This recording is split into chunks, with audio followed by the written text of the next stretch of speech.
Hello and welcome to It Really Happened, where we bring you the most unbelievable true stories from the past. Today we're traveling back to World War II to uncover a secret weapon that sounds like something out of a science fiction novel. Get ready for the tale of Project Fugo, Japan's audacious plan to attack America with balloon bombs. This isn't just any war story. It's a tale of ingenuity, desperation, and a threat that silently drifted across the Pacific.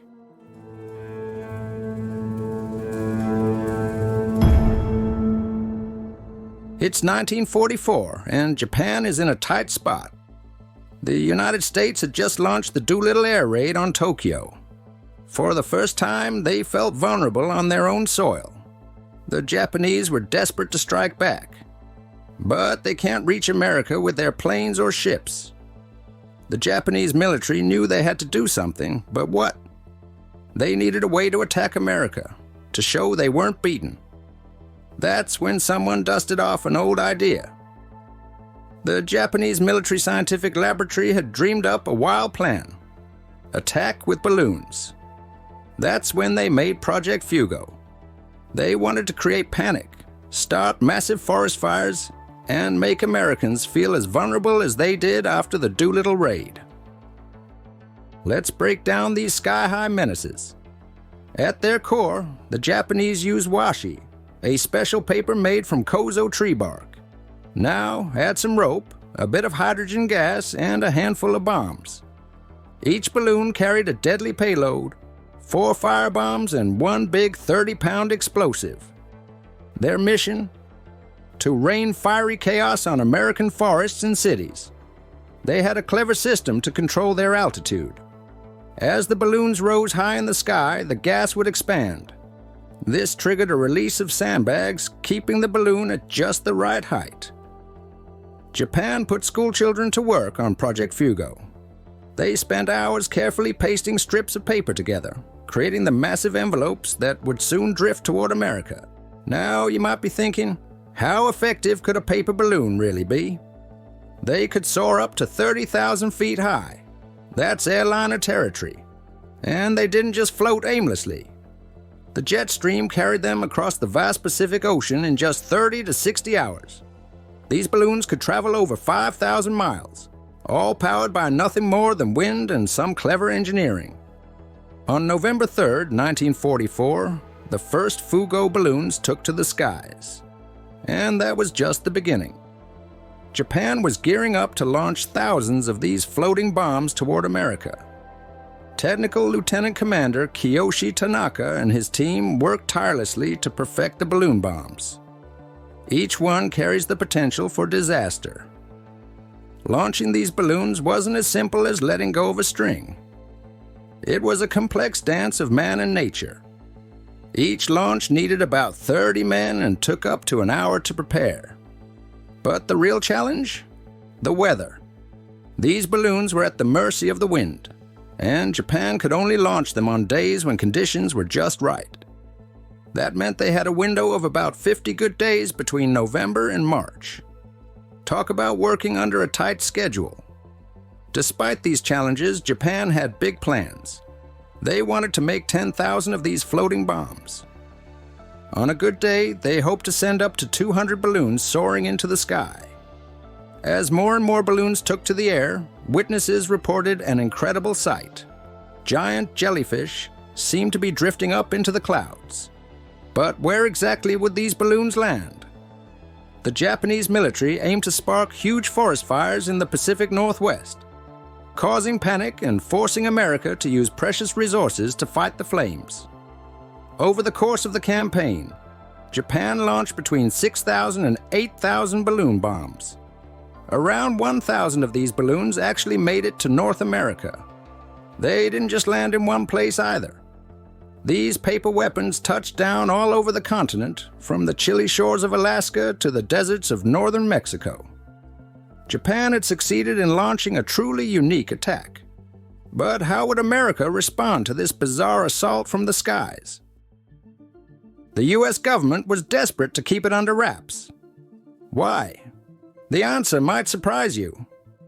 When strange balloons started appearing across America, people were baffled. Some thought they were weather balloons gone astray.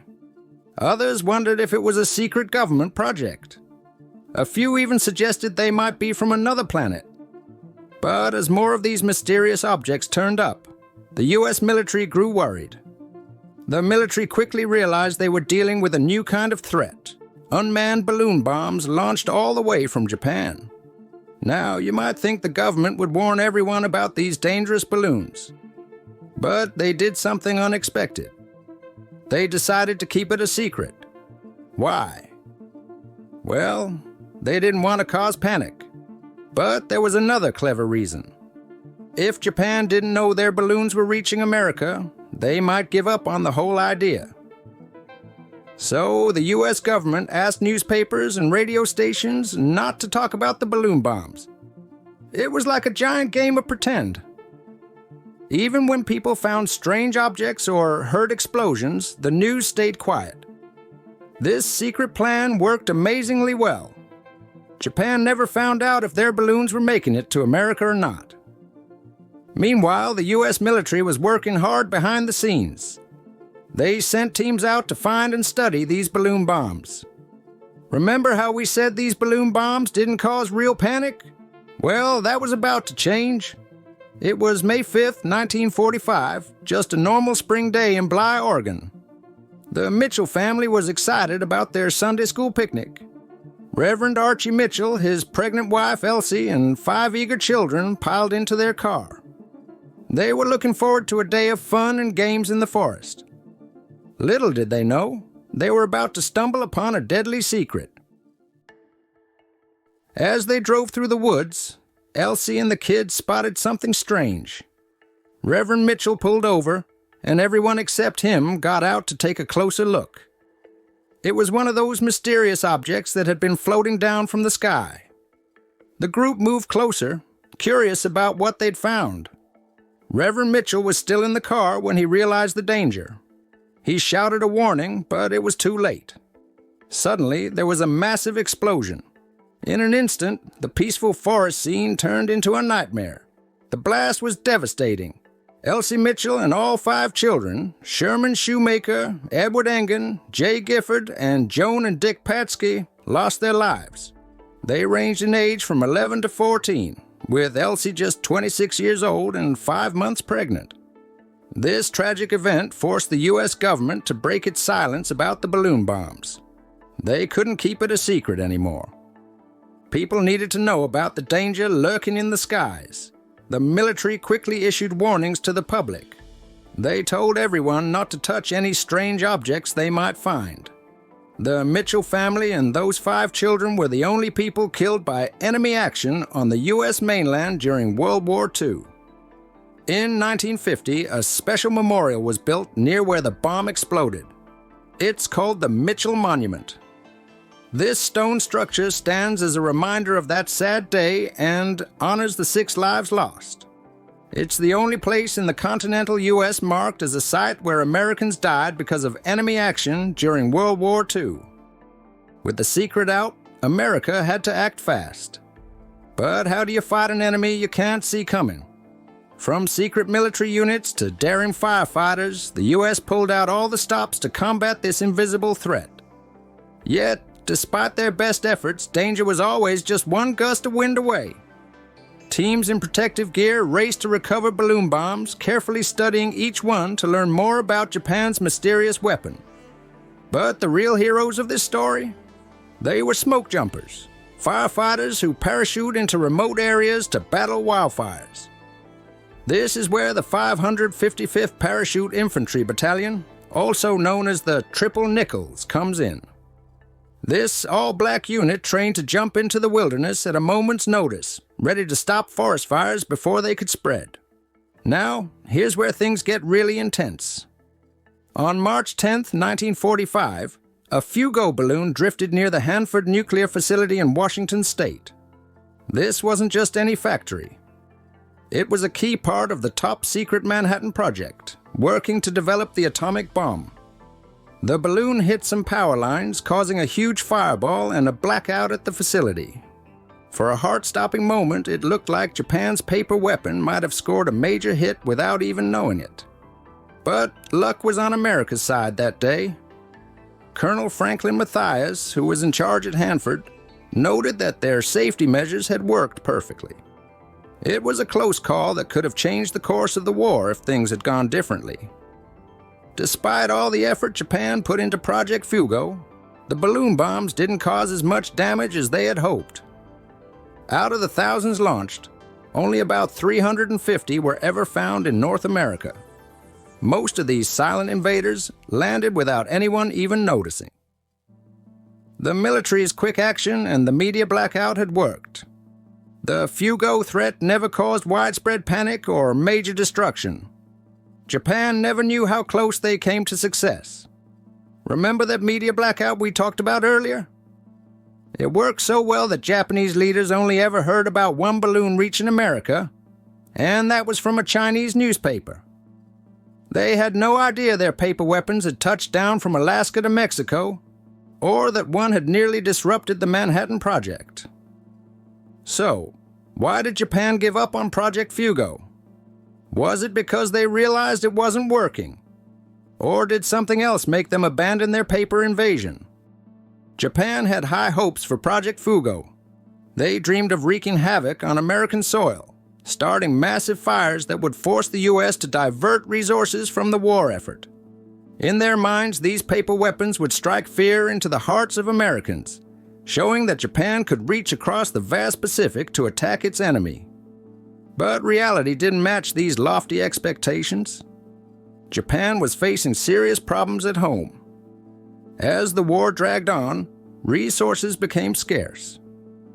The kozo trees used to make the special washi paper for the balloons were running low. Hydrogen, crucial for inflating the balloons, was in short supply. American bombing raids on Japanese chemical plants made it even harder to produce this vital gas. These shortages hit Project Fugo hard.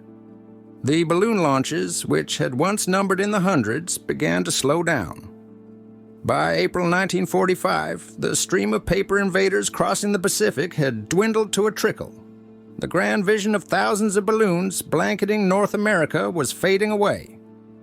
The balloon launches officially stopped in April 1945. By this time, it was clear to Japanese military leaders that the balloons weren't having the impact they had hoped for. With resources running low and no signs of success, they decided to cut their losses and end the operation.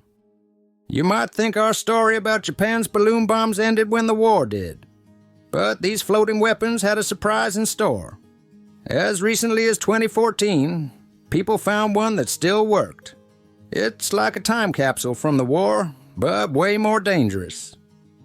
These explosives inside the Fugo bombs don't lose their punch over time. They're just as ready to go boom now as they were back in 1945. That's why the U.S. military and other agencies are still on the lookout for these paper relics. They've been working hard to find and safely dispose of any remaining balloon bombs. Japan launched thousands of these things, and nobody knows how many Fugo bombs are still out there. While many probably ended up in the ocean, there could be more hiding in remote areas, waiting to be discovered. So, what can we learn from this unusual chapter of World War II?